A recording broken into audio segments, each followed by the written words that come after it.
Die Volksgemeinschaft.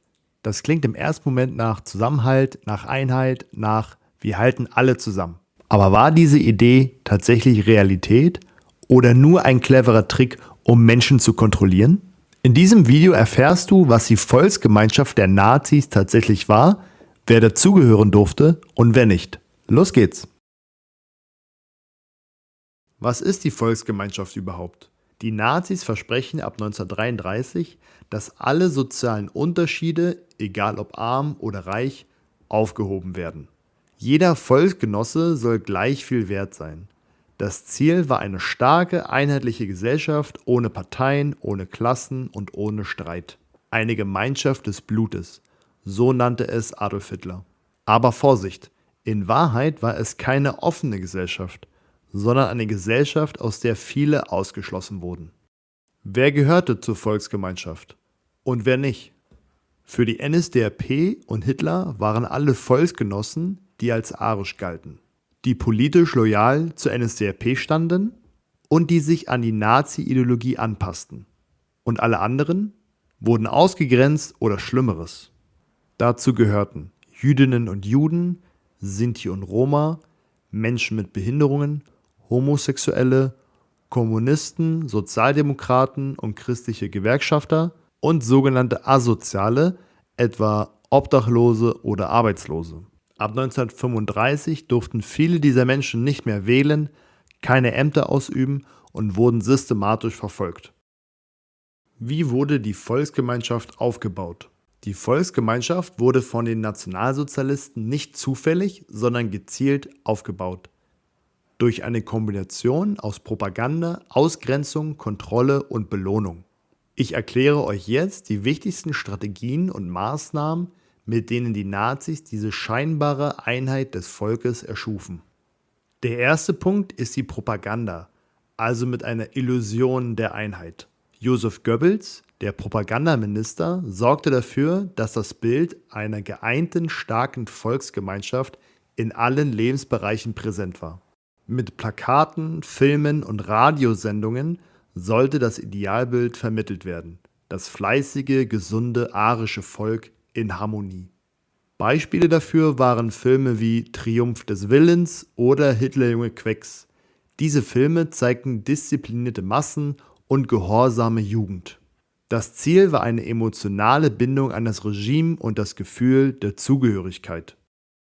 Der zweite Punkt ist die Gleichschaltung, also die Kontrolle über alle Bereiche des Lebens. Ab 1933 wurden alle gesellschaftlichen Institutionen der NS-Ideologie untergeordnet.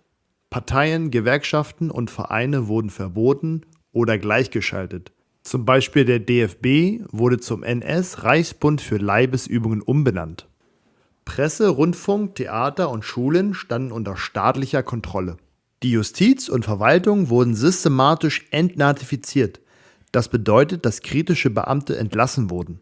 Das Ergebnis war, dass sich niemand dem Zugriff der NSDAP entziehen konnte.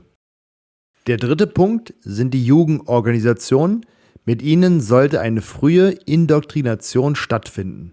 Das bedeutet, dass Kinder und Jugendliche gezielt für die Volksgemeinschaft erzogen wurden.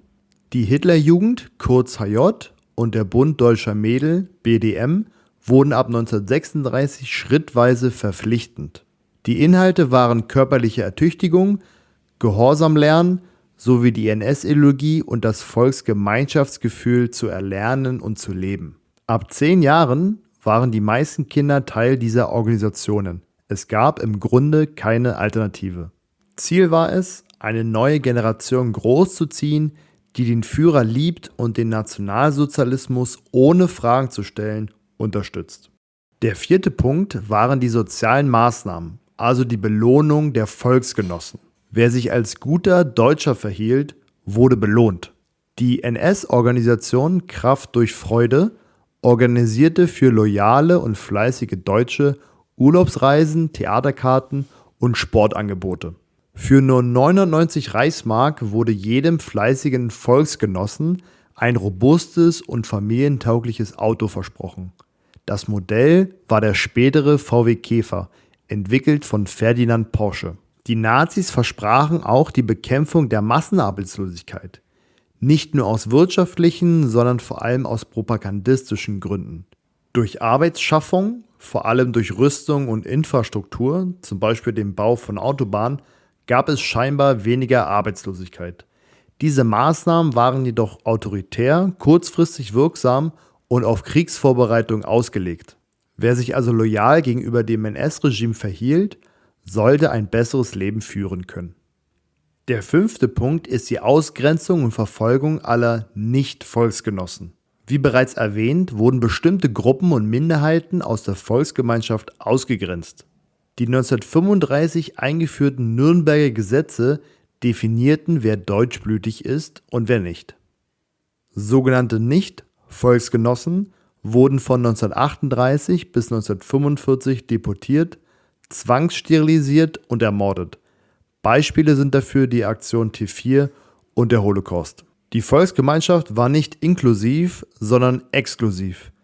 Sie funktionierte durch die Gleichschaltung nach innen und die Verfolgung nach außen. Der 6. Punkt ist das Erschaffen von Feindbildern, also ein Wir gegen die anderen Gefühl sollte entstehen. Damit sollte die Volksgemeinschaft stabilisiert werden. Der Jude wurde als Gefahr für das Volk dargestellt. Kommunisten galten als Zersetzer der Ordnung und behinderte Menschen wurden als lebensunwert dargestellt. Durch diese Spaltung konnte sich die Mehrheit als rein und besser fühlen. Ein gefährlicher Mechanismus. Aber warum haben so viele Menschen mitgemacht? Zum einen empfanden viele ein Gefühl von Zugehörigkeit und Stolz. Nach dem verlorenen Ersten Weltkrieg und dem Versailler Vertrag herrschte in Deutschland große Armut, Arbeitslosigkeit, politisches Chaos und ein verletzter Nationalstolz. Die Nazis gaben den Menschen ein Gefühl von „Du bist nicht allein, du bist ein Teil eines starken Volkes". Viele fühlten sich zum ersten Mal gesehen, gebraucht und gewürdigt. Der 2. Punkt waren die sozialen Aufstiegschancen für Volksgenossen. Wer sich loyal zur NSDAP verhielt, konnte Karriere machen, egal ob Arbeiter, Lehrer, Bauer oder Beamter. Viele einfache Leute erhielten plötzlich Funktionen in NS-Organisationen. Der Klassenunterschied, zum Beispiel zwischen Arm und Reich, wurde scheinbar aufgehoben, aber nur innerhalb der richtigen Volksgruppe. Für viele war das ein Weg raus aus der Armut oder Bedeutungslosigkeit, auch wenn es auf Kosten anderer ging. Der 3. Punkt waren Alltagsvorteile und das Belohnungssystem. Die Nazis belohnten gute Volksgenossen. Die Organisation Kraft durch Freude ermöglichte Urlaubsreisen, günstige Freizeitangebote, Sportevents und Theaterbesuche. Den treuen Nazis wurde ein Auto für jedermann versprochen und neue Jobs wurden durch Aufrüstung und Staatsprojekte, zum Beispiel der Autobahnbau, in Aussicht gestellt. Die Botschaft war klar: Wenn du dazugehörst, geht es dir besser. Der 4. Punkt war die frühe Erziehung und Indoktrination. Kinder und Jugendliche wuchsen von klein mit dem Ideal der Volksgemeinschaft auf. Die HJ und der BDM vermittelten Kameradschaft, Abenteuer und eine nationale Mission.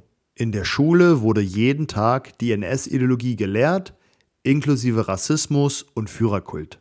Wer so aufwächst, fragt nicht nach, sondern glaubt. Der 5. Punkt war Angst und sozialer Druck. Viele Menschen machten mit, weil sie Angst hatten. Vor Verfolgung und Unterdrückung durch die geheime Staatspolizei, kurz Gestapo, und sie hatten Angst, ihren Job zu verlieren und ausgegrenzt zu werden. Wer nicht mitmachte, galt schnell als Volksfeind. Viele schwiegen oder machten mit, um nicht aufzufallen. Der 6. Punkt, warum viele Menschen mitmachten, war die Propaganda und Inszenierung.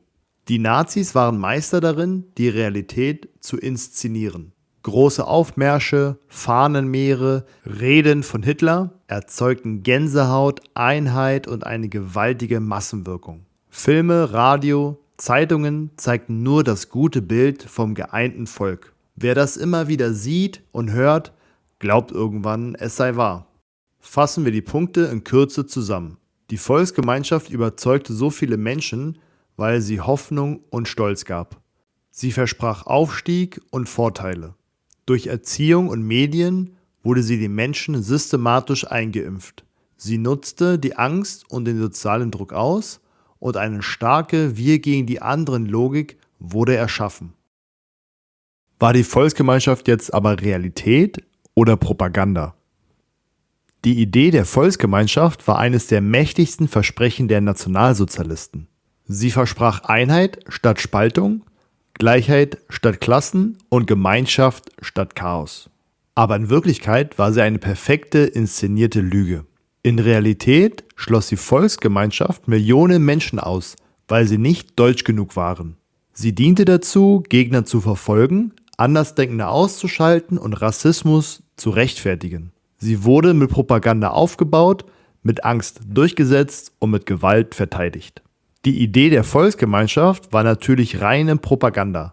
Nach außen wirkte alles einheitlich, aber innen herrschte Druck, Kontrolle und Unterdrückung. Wer mitmachte, hatte Vorteile und wer nicht reinpasste, hatte keine Chance. Kommen wir zum Abschluss und der Frage, was wir daraus lernen können. Nur weil etwas gemeinschaftlich genannt wird und es etwas Gutes zu sein scheint, ist es noch lange nicht gerecht und gut im Sinne aller Menschen. Echte Gemeinschaft bedeutet Vielfalt, Respekt und Freiheit, nicht Gleichschaltung und Ausgrenzung. Kritisches Denken ist der beste Schutz gegen jede Form von Propaganda. Also war die Volksgemeinschaft jetzt Realität? Nein, war sie natürlich nicht. Sie war ein Propagandainstrument, das Einheit vorgaukelte, aber auf Hass und Gewalt aufgebaut war. Die Volksgemeinschaft der Nazis war kein echtes Miteinander. Sie war eine gefährliche Idee, die Millionen Menschen das Leben kostete. Heute leben wir, Gott sei Dank, in einer Gesellschaft, in der die Vielfalt und Menschenwürde geschützt sind. Aber das ist nicht selbstverständlich. Wir müssen uns weiterhin dafür einsetzen, dass alle Menschen Teil unserer Gesellschaft werden und bleiben, egal an was sie glauben oder wen sie lieben. Aber was denkst du? Hättest du damals widersprochen oder mitgemacht? Lass es mich gerne in den Kommentaren wissen. Aber was denkst du? Hättest du damals widersprochen oder mitgemacht? Lass es mich gerne in den Kommentaren wissen. Und wenn dir das Video gefallen hat, würde ich mich über ein Like und ein Abo freuen. Denn im nächsten Video schauen wir uns das Konzentrationslagersystem von Dachau bis Auschwitz genauer an. Ich werde erklären, wie aus politischen Lagern ein Vernichtungssystem wurde. Also bleib kritisch, bis dahin, dein Herr Müller.